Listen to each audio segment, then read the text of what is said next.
I still wake up in the middle of the night thinking about that photo, the one that ruined everything, the one that nearly got me killed.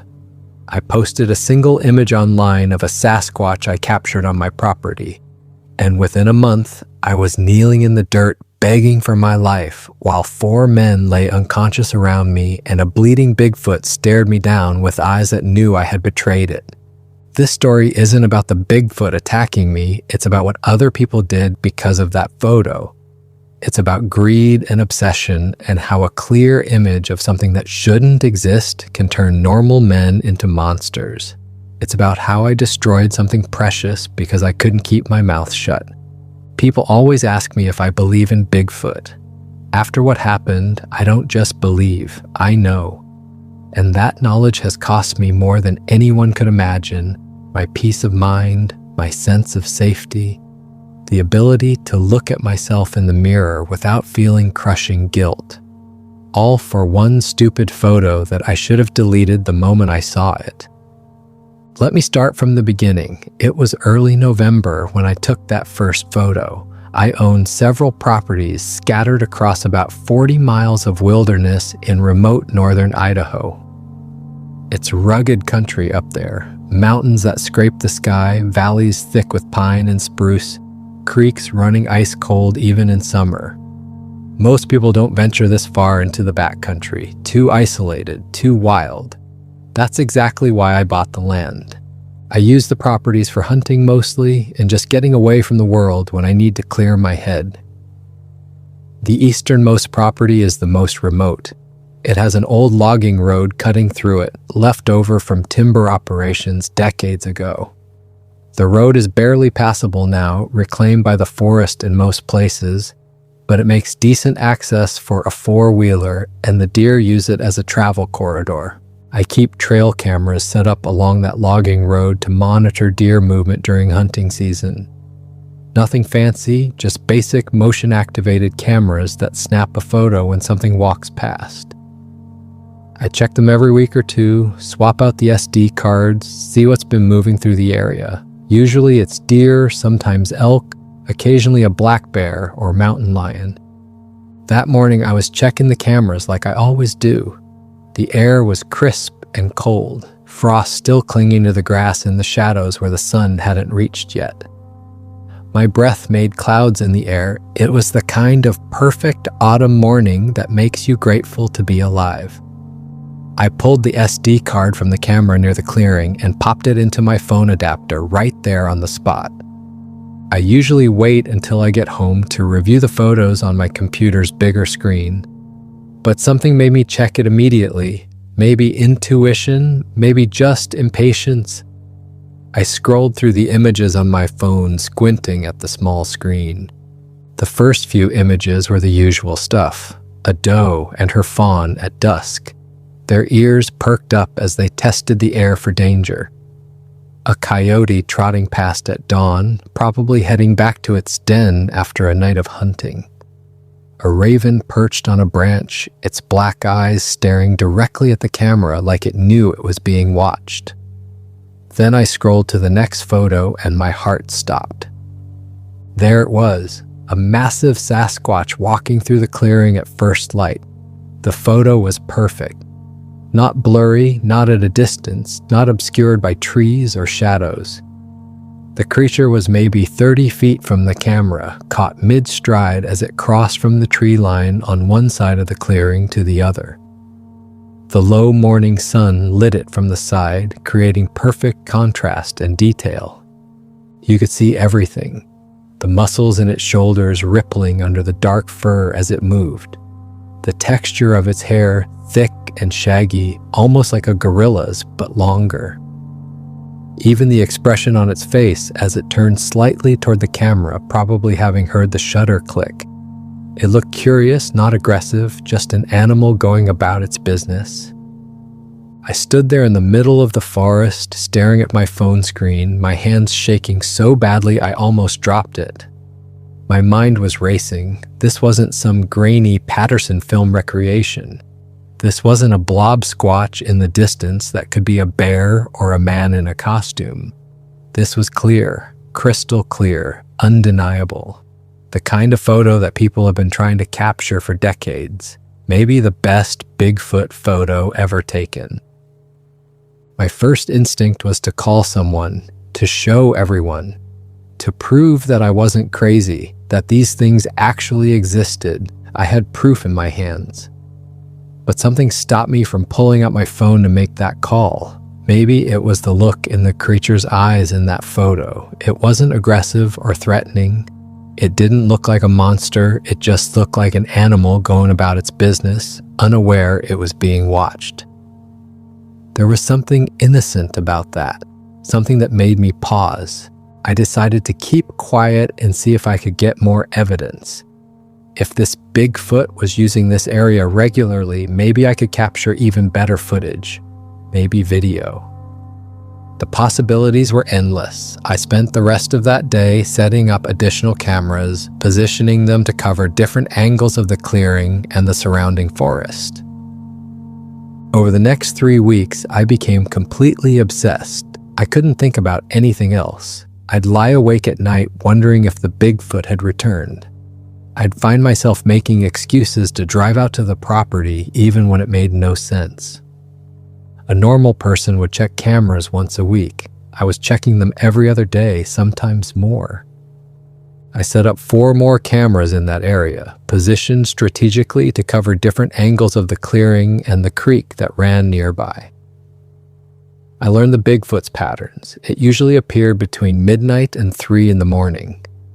It seemed to favor the creek area, probably because the water attracted other animals that it could hunt or scavenge. Sometimes it would drink from the creek. Sometimes it would just sit on the bank perfectly still, like it was watching or listening to something I couldn't perceive. The creature came back. Not every time I checked, but often enough to establish a pattern. I captured 3 more photos over those weeks. Each one was just as clear as the first, showing the Sasquatch from different angles. In one photo, you could see it standing upright next to a tree, and the size comparison was staggering. The creature had to be at least 8 feet tall, maybe more. Its shoulders were broader than any humans could be. But the real prize came in week 3. I captured video, not just a few seconds of blurry movement, but a full minute of the Bigfoot at the creek. The footage was incredible. You could see it bend down to drink, its massive hands cupping the water. You could see the way it moved, with a grace that seemed impossible for something so large. You could even hear it on the audio, making low, grunting sounds as it drank. I watched that video probably 100 times. I'd sit in my truck after checking the cameras, phone in hand, just watching it over and over. Part of me wanted to show the world, to prove that I wasn't making this up. But another part of me wanted to keep it secret. This was my discovery, my Bigfoot. Why should I share it with anyone? Each time I visited the property, I felt like I was developing a strange relationship with the creature. Obviously, it didn't know who I was, but I knew it. I knew its habits, its patterns, the way it moved through the forest like a ghost. I started to feel protective of it. This was its home. It had probably been using this area for years, maybe decades, and it had never hurt anyone, never caused any problems. It just wanted to be left alone. That should have been my warning. The moment I started feeling protective, I should have realized that showing these photos to anyone would be a betrayal. But I wasn't thinking clearly. The excitement, the validation I craved, it all clouded my judgment. The mistake happened on a Friday night 3 weeks after that first photo. I was at the local tavern with a couple of guys I knew from town. Nothing fancy, just the kind of place where locals gather to drink cheap beer and complain about the weather or the government or whatever else comes to mind. We'd been there a couple hours and I'd had maybe 3 or 4 beers, not drunk, but definitely feeling looser than I should have. The conversation had turned to hunting stories. One guy was talking about the elk he'd shot last season. Another was describing a close call with a black bear. I was only half listening, nursing my beer, when someone asked me if I'd seen anything interesting on my properties this year. It was an innocent question, A normal question. But something in me snapped. Before I knew what I was doing, I had my phone out. I pulled up the clearest photo, the one from the clearing with perfect lighting and detail. I showed it to the guy sitting next to me, trying to play it cool, like it was no big deal, like I hadn't been obsessing over this for weeks. His reaction was immediate. His eyes went wide and he practically choked on his beer. Within seconds, everyone at the table was crowded around my phone. The questions came fast. Where was this? When did I take it? Was it real? Could they see the other photos? I felt a surge of pride. This was the validation I'd been craving. These guys believed me. They could see this was real. I swore them all to secrecy about the exact location. I made them promise not to tell anyone where I'd taken the photo. I said it was somewhere on my land, kept it vague, didn't give any details. They all promised. We even shook on it, laughing about how this was our secret. Looking back, I can't believe I was that naive. Small mountain towns don't keep secrets. Everyone knows everyone, and gossip spreads like wildfire. The first sign of trouble came on Monday. I stopped at the gas station to fill up my truck, and the kid working the register asked me about the Bigfoot. I'd never met this kid before in my life. He looked about 19, probably home from college for the break, but somehow he'd already heard about my photos. He wanted to know if they were real, if I'd take him to see it. I deflected, made some joke about Photoshop, and walked out. But my stomach was churning. How had word spread so fast? Tuesday was worse. I went to the hardware store to buy some supplies, and 3 different people approached me. One was a guy I vaguely recognized from around town. The other 2 were complete strangers, tourists, or outsiders who must have heard through some grapevine I didn't even know existed. They all wanted the same thing: the location, details, proof that the photos were real. I kept my responses vague, but the attention was making me increasingly nervous. This wasn't what I wanted. I just wanted to share my excitement with a few friends. Now it felt like the whole town was talking about it. Then I made an even bigger mistake. A catastrophically stupid decision that I'll regret for the rest of my life. I found a cryptid enthusiast forum online, one of those sites where people discuss Bigfoot sightings and debate whether famous footage is real or fake. I created an anonymous account and posted the clearest photo. I didn't include any identifying information, no mention of which state, which property, nothing. I just said it was somewhere in the Pacific Northwest and asked if people thought it was authentic. The response was immediate and overwhelming. Within an hour, the post had 50 comments. By the next morning, there were hundreds. People were analyzing every pixel, zooming in on details, comparing it to other famous Bigfoot photos. Some said it had to be a man in a costume. Others swore it was the real thing. A few claimed to be experts in wildlife biology or photo analysis, writing long, detailed posts about muscle structure and gait patterns and light angles.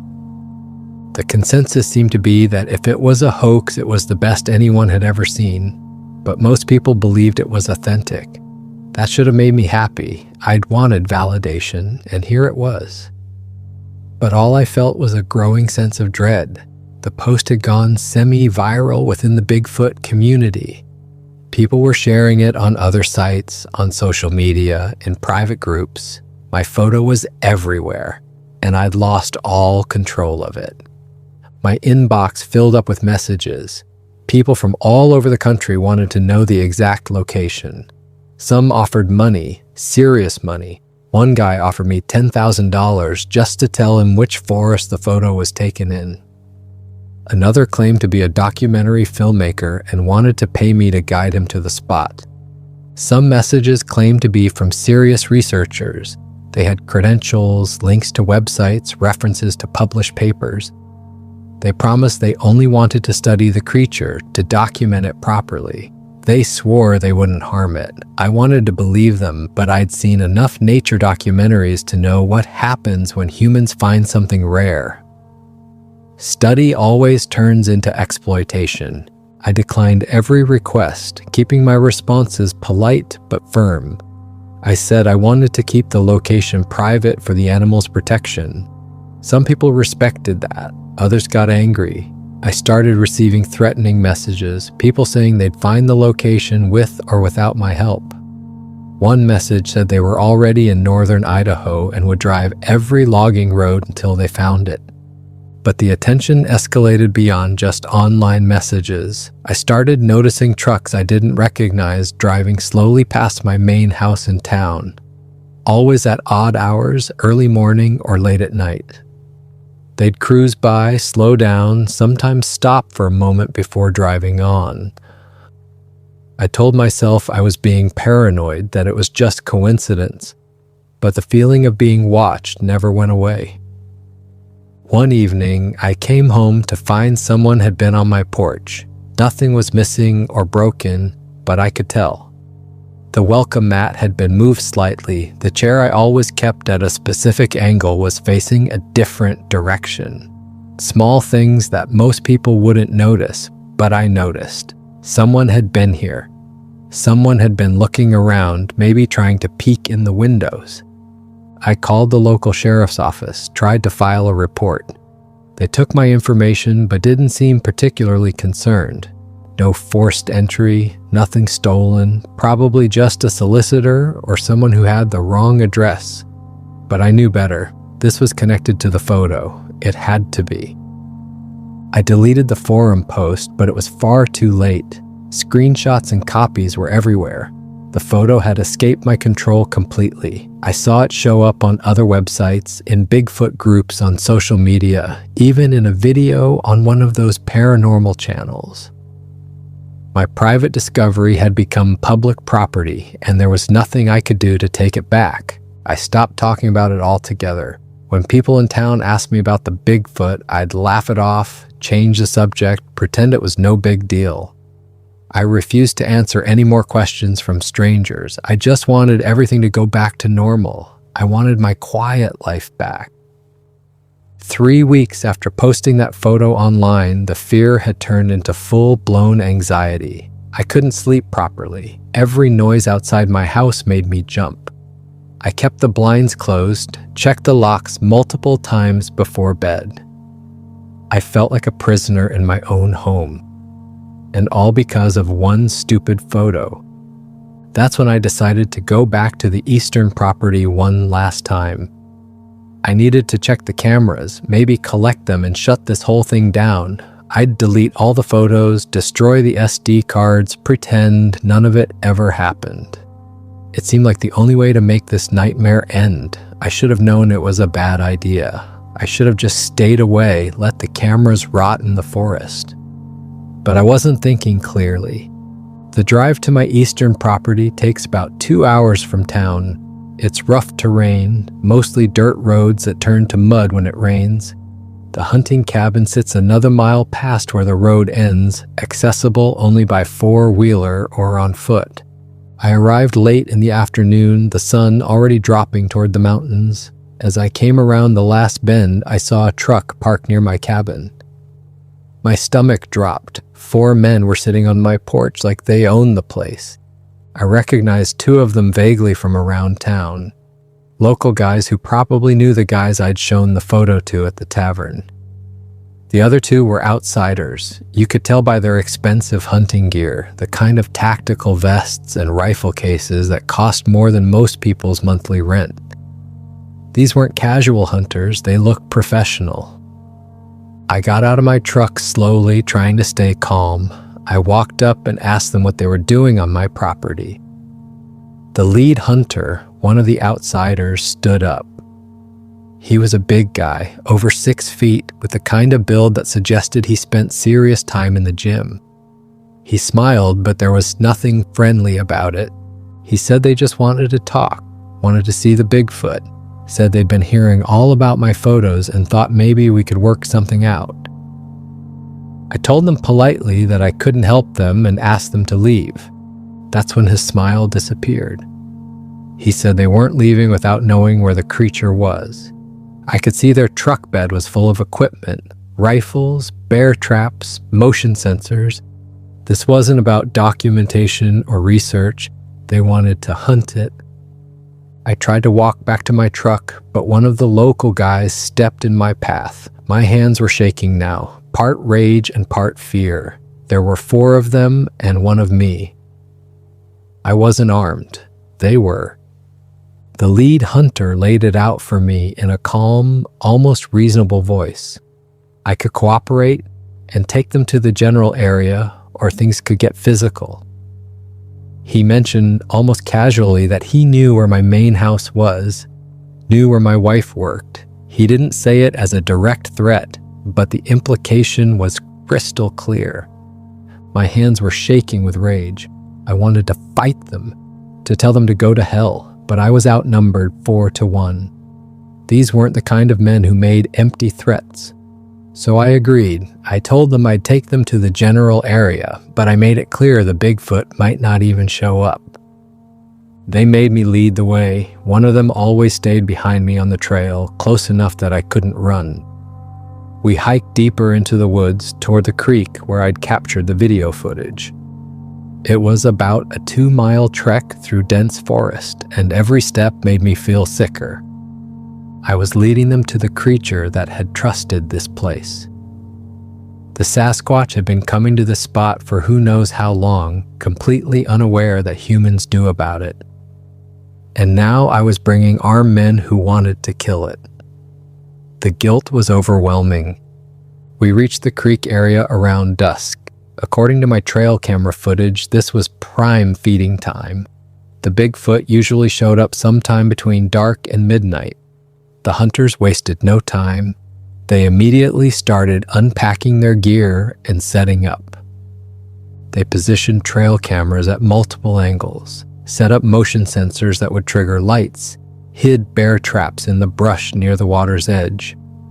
I protested weakly, telling them the traps would just anger it, not catch it. The lead hunter laughed and said they had enough firepower to drop an elk. A Bigfoot wouldn't be any different.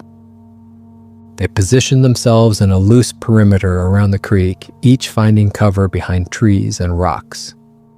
Then they forced me to sit in the open, my back against a large pine tree about 30 yards from the water. One of the locals joked that I was the bait. I didn't find it funny.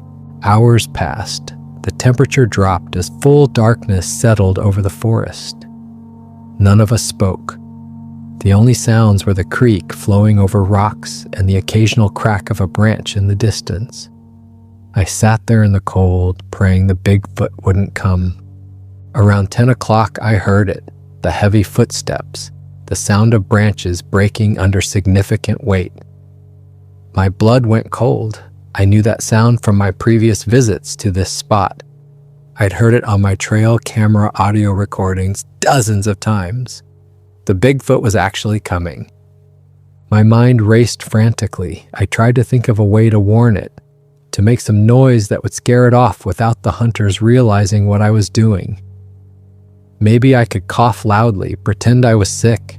Maybe I could stand up suddenly, making enough commotion to send the creature fleeing. But I was frozen, completely paralyzed by fear and indecision.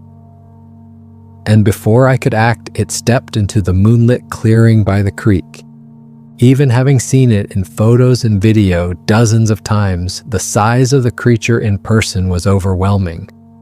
It had to be 8 feet tall at minimum, probably closer to 8.5. Its shoulders were massive, easily 3 feet across, broader than any human could ever be. The moonlight caught its dark fur, giving it an almost silver sheen around the edges. It moved with surprising grace for something so large, each step deliberate and controlled. The Sasquatch paused at the edge of the clearing, tilting its head slightly as if sensing something was wrong. My heart sank. It knew. Some instinct was warning it of danger. For a moment, I thought it might turn and flee back into the forest. But then it continued forward, drawn by the sound of running water. It needed to drink. That basic need overrode its caution. The creature bent down at the creek's edge. its massive hands cupping water and bringing it to its mouth. My heart was pounding so hard I thought the creature might actually hear it. The clearing was that quiet. I could hear the hunters breathing in their hiding spots. I could hear the creek flowing over rocks. I could hear my own pulse thundering in my ears.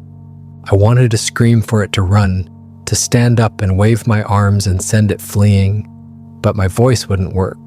My throat was closed, my mouth dry. All I could do was watch in helpless horror as the trap prepared to spring. Everything happened at once. The motion sensors triggered first, flooding the clearing with harsh white light that turned night into day instantly. The Bigfoot's head snapped up from the water, eyes wide with shock and confusion. For one frozen second, nobody moved. And then the shooting started. The sound was absolutely deafening. 4 rifles firing in rapid succession, the muzzle flashes lighting up the darkness like lightning. The echoes bounced off the canyon walls, multiplying the noise until it felt like a war zone. I saw the Bigfoot's body jerk as bullets struck its shoulder, its chest, its leg. Dark blood sprayed in the artificial light. But the creature didn't fall. Instead, it roared. I'd never heard anything like that sound before, and I pray I never hear it again. It was loud enough to vibrate in my chest, to make my teeth rattle, primal and full of pure rage. It wasn't the roar of an animal. It was the sound of fury incarnate, of something wounded and betrayed and absolutely done being hunted. The creature charged directly at the nearest hunter, one of the locals who had been hiding behind a boulder about 15 yards away. The Sasquatch covered that distance in what seemed like 3 seconds, moving faster than anything that large should be able to move. Its gait was somewhere between a gorilla's knuckle walk and a human sprint, covering ground with terrifying efficiency. The hunter got off maybe 2 more shots before the Bigfoot reached him. Both bullets hit. I saw the impacts, but they might as well have been mosquito bites for all the good they did. The Bigfoot swatted the man's rifle away with one hand, sending it spinning through the air like it was made of cardboard. Then it backhanded him with enough force to send him flying a good 10 feet into a tree trunk. The sound of his body hitting that tree was sickening. A wet, meaty thud followed by the crack of breaking wood. The man slid down the trunk and crumpled to the ground in a heap, not moving. I couldn't tell if he was unconscious or dead. Total chaos erupted. The remaining 3 hunters were firing wildly, their shots going everywhere. Some hit the Bigfoot, most didn't. They were panicking, shouting at each other, trying to retreat while maintaining fire. But the Bigfoot was already on them. It moved with impossible speed and power, like something out of a nightmare. The lead hunter, the big outsider who had threatened me at my cabin, tried to reload. His hands were shaking so badly he dropped the magazine. The Bigfoot reached him before he could pick it up. It grabbed him by his expensive tactical vest and lifted him clean off the ground with one hand like he was a rag doll. For a moment, they were face to face. The hunter's legs kicked uselessly in the air. Then the Sasquatch slammed him down onto the ground with tremendous force. I heard ribs crack even from 30 yards away, the sound like green wood breaking. The man's scream cut off into a wet gurgle as the air was driven completely from his lungs. He lay there twitching, trying to breathe, unable to move. The second local, the younger one, made a break for it. He dropped his rifle and just ran, sprinting toward the tree line with everything he had. He made it maybe 10 steps before the Bigfoot noticed. The creature moved with shocking speed, covering the distance in 3 massive strides. It caught the fleeing man by the shoulder, spun him around, and with one powerful motion threw him into the creek. The splash was tremendous. The man's body hit the water at an angle and kept going, slamming into the rocks at the bottom with a sound like a hammer hitting meat. He surfaced once, gasping and coughing, and then went limp in the shallow water. The current started to push him downstream.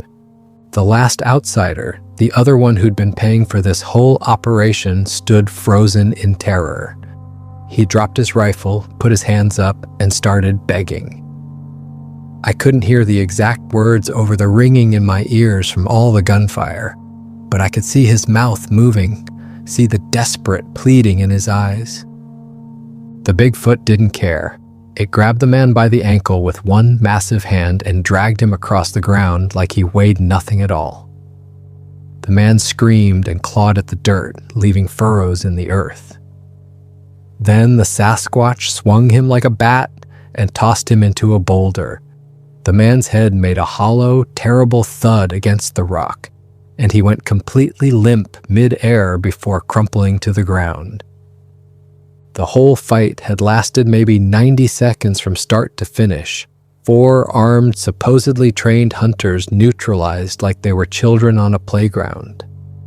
The Bigfoot stood in the center of the clearing, chest heaving, breathing hard and labored.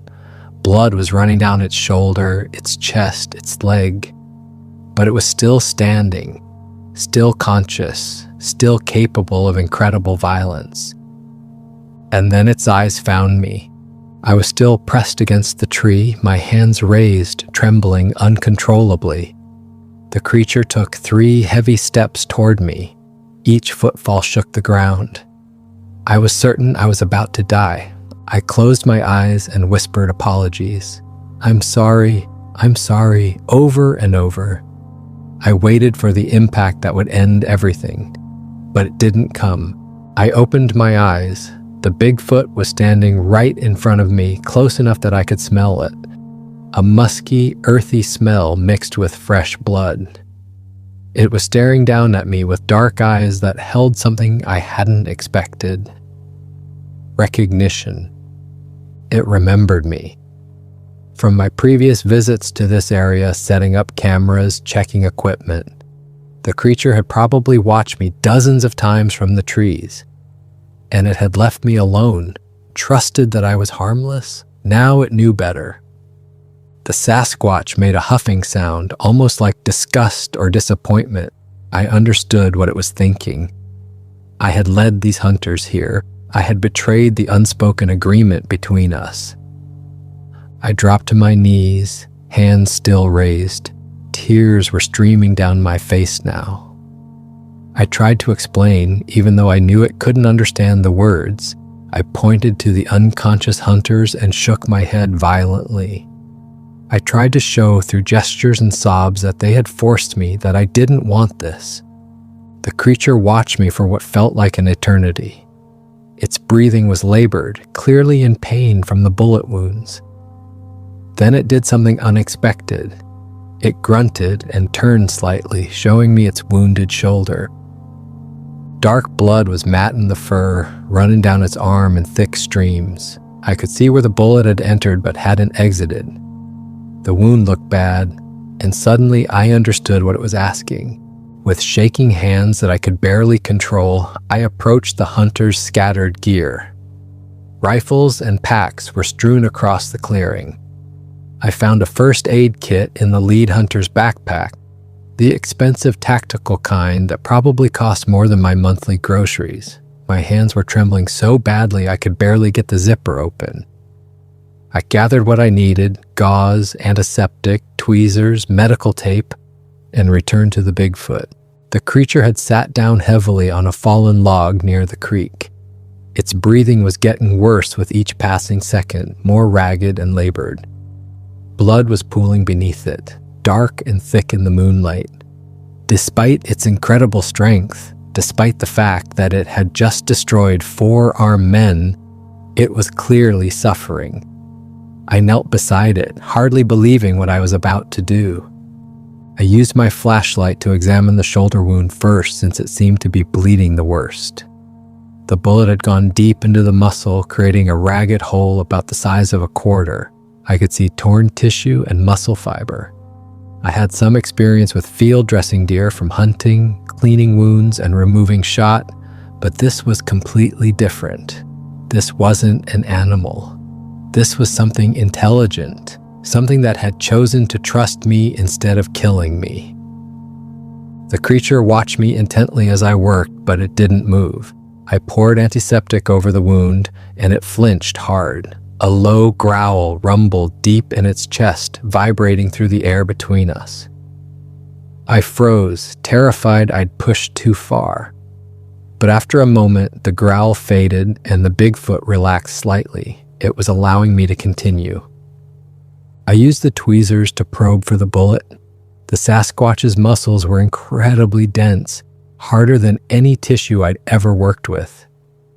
I had to dig deep, and with each movement of the tweezers, I could feel the creature tense.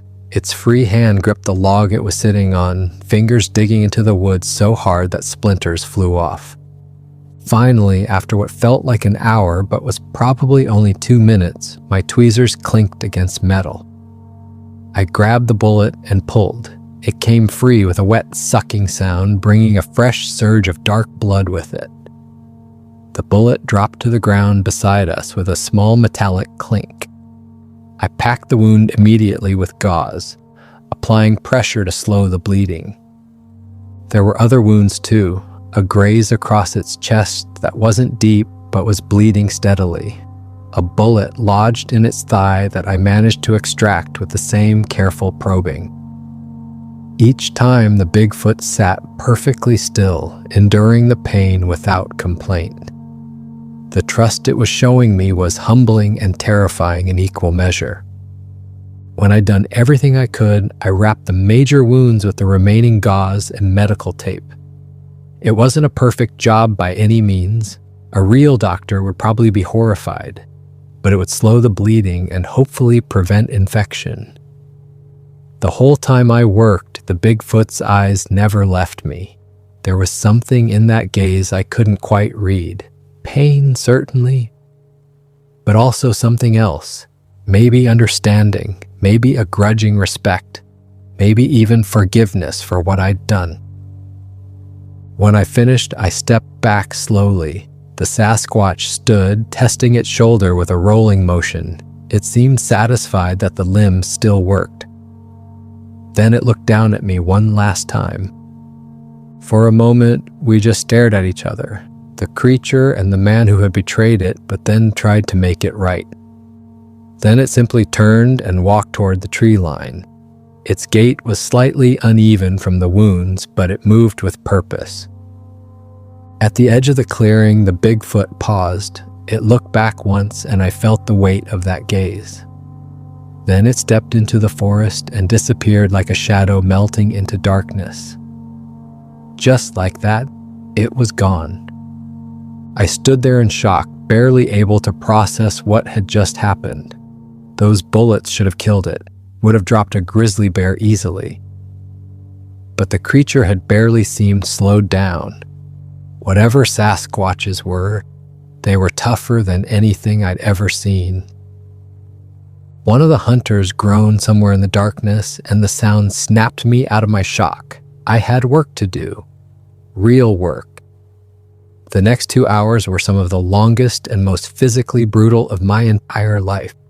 I had to drag 4 unconscious men, all of them bigger and heavier than me, back to my cabin through 2 miles of forest in the dark. Dead weight is no joke. I'm not a particularly strong person, never have been. I had to make multiple trips, dragging them one at a time. The first was the local who'd been thrown into the tree. I grabbed him under the arms and pulled. His boots dragged through the dirt and over roots. My back screamed in protest. My arms felt like they were going to tear out of their sockets. I had to stop every 50 yards or so to catch my breath and rest my muscles. During one of these stops, I checked his pulse. Still strong, still alive. The Bigfoot could have killed him easily, could have killed all of them, but it hadn't. It had shown more mercy than they would have shown it. The second guy, the one who'd been slammed into the ground, was even heavier. The lead hunter, the one who'd threatened me at my cabin. I felt a surge of anger as I grabbed his vest and started pulling. This was his fault. All of this. His greed, his arrogance, his refusal to leave something alone that should have been left alone. I dragged him harder than I needed to, less careful about whether he hit rocks or roots along the way. The third was in the creek. I had to wade into the freezing water to pull him out. The cold shocked the exhaustion out of me for a moment. I grabbed his collar and hauled him onto the bank. He coughed up water but didn't wake. I dragged him the whole way back, my pants soaked and freezing in the night air. The last one, the guy who'd hit the boulder, worried me the most. There was blood matted in his hair. His breathing was shallow. I pulled him as gently as I could, terrified he might not make it. Whatever I thought of these men, I didn't want anyone dying out here. One by one, I lined them up on the cabin porch. I checked each one's pulse and breathing, all alive, all hurt badly but stable enough for now. Broken bones, concussions, internal injuries probably. The Bigfoot had pulled its punches. If it had wanted them dead, they would be. That fact kept running through my mind. The creature had shown restraint. Mercy, even, more than these hunters deserved. After I got all 4 men back to the cabin, I forced myself to return to the creek area one more time. My whole body was shaking with exhaustion, but I had to clean up the scene. I gathered up their weapons and gear, every rifle and pack and piece of equipment. I carefully removed all the traps they'd set, the bear traps and snares hidden in the brush. I didn't want anyone, human or animal, getting hurt by what they'd left behind. I collected the motion sensors and dismantled their cameras, erased every trace of what had happened here. When I was done, the clearing looked almost peaceful again. Just the creek running over rocks in the moonlight. No sign of the violence that had occurred here. No sign of the Bigfoot. When I finally made it back to my truck, it was past midnight. I found my cell phone and called 911. My hands were shaking so badly I could barely hold the phone to my ear. I reported armed trespassers on my property who had assaulted me and forced me at gunpoint to guide them into the woods. It wasn't entirely a lie. They had forced me. Everything else was just omission. The sheriff's deputies arrived about 90 minutes later. By then, the hunters were starting to wake up. They were groaning, clearly in pain, disoriented, and confused. The lead hunter had broken ribs and a serious concussion. One local had a shattered arm, the other had severe bruising and possible internal injuries. The outsider who'd hit the boulder had a fractured collarbone. They were all too hurt and disoriented to tell a coherent story. I stuck to my version. They'd trespassed, threatened me, forced me to take them into the woods. I said they got into a fight with each other in the dark over the Bigfoot, started shooting wildly, and ended up hurting each other. It sounded absurd, but the deputies were skeptical of everyone's stories. The hunters weren't contradicting me. They were in too much pain and too confused. Ambulances were called. As the EMTs loaded them onto stretchers, I watched them being taken away. Before the last ambulance left, I leaned in close to the lead hunter on his stretcher. I spoke quietly so the deputies couldn't hear. I made it crystal clear. If they ever mentioned the Bigfoot, if they ever came back to my property, if they even thought about me again, I would press full charges: kidnapping, assault, trespassing, attempted poaching on private land.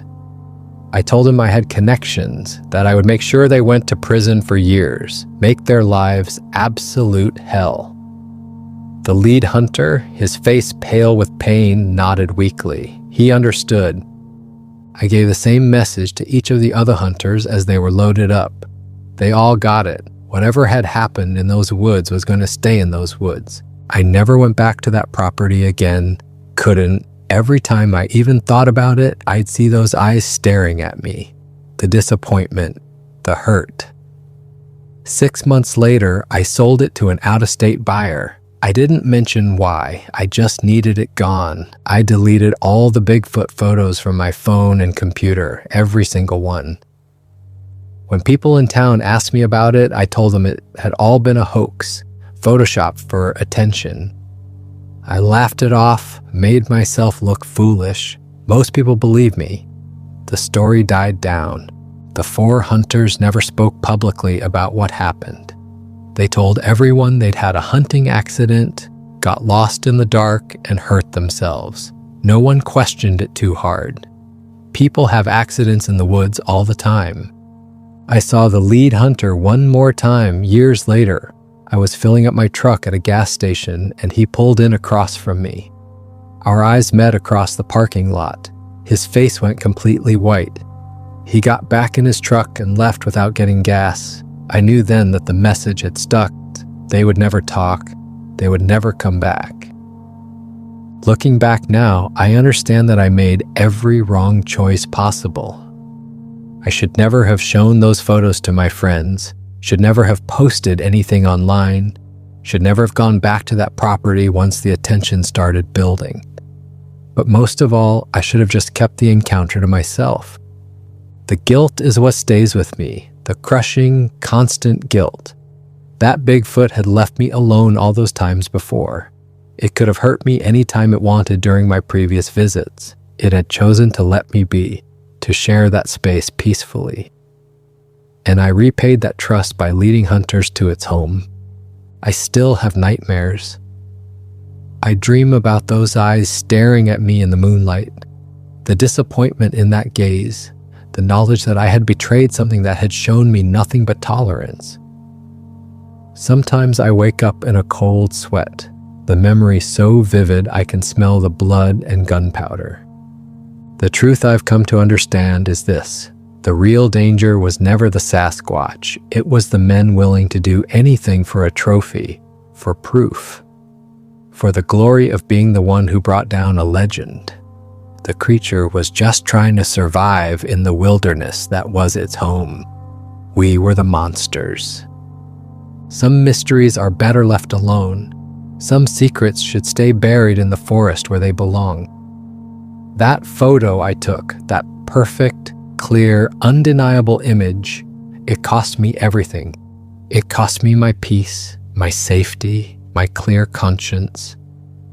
If I could go back, I would delete that photo the moment I saw it. I would format that SD card and forget I ever captured anything. I would leave the Bigfoot in peace and never speak of it to anyone. But I can't go back. I can only live with what I've done. So I'm telling this story now, years later, as a warning. If you ever see something you're not supposed to see, something rare and incredible and unexplainable, just keep it to yourself. Don't photograph it. Don't share it. Don't let greed or ego convince you that the world needs to know, because that photo wasn't worth it. Nothing would have been worth leading those hunters to that creek. Nothing would have been worth seeing the betrayal in those dark eyes. Nothing would have been worth the guilt I carry every single day. The Sasquatch trusted that space to be safe, and I destroyed that trust for nothing more than validation from strangers on the internet. I traded something precious for something worthless, and I'll regret it for the rest of my life.